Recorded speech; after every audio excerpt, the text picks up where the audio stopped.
The day my own son drove me to the nursing home, he smiled and said it was for my safety.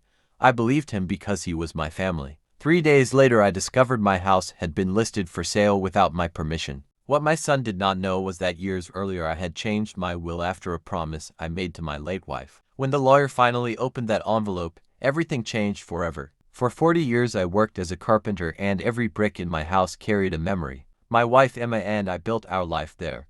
We raised our only son Daniel with love and sacrificed everything to give him a better future. After Emma passed away, the house became the last place where I still felt close to her. Daniel began visiting more often.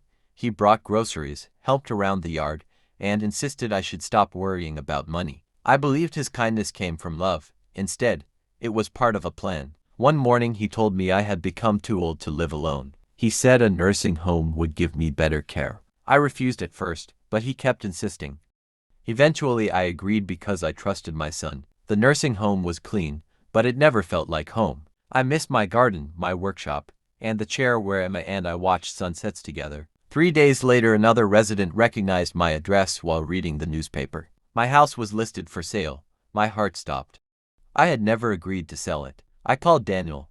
He claimed it was only temporary paperwork and told me not to worry. His voice sounded nervous. Something felt wrong.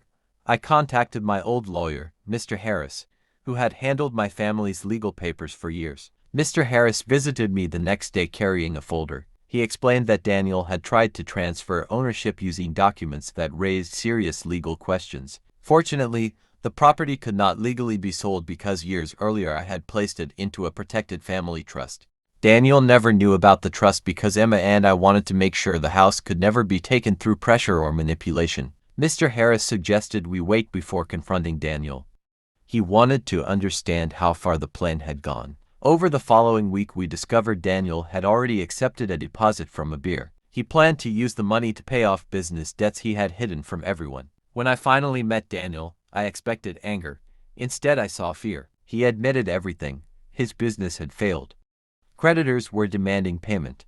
Instead of asking for help, he convinced himself that selling my home was the easiest solution. I reminded him that money can be earned again, but trust once broken is much harder to rebuild. The court ruled that the sale was invalid because Daniel never had legal authority to sell the property. The beer received a refund, and the fraudulent paperwork was canceled. Then came the biggest surprise. Mr. Harris opened the final envelope containing my updated will. The house would not automatically go to Daniel. Instead, it would remain in the family trust until he proved through his actions, not his words, that he valued family more than money. Until then, the property would support my care and later be donated to help elderly people without families if those conditions were never met. Daniel broke down in tears. For the first time, he realized what he had almost destroyed. Over the following years, he slowly rebuilt our relationship.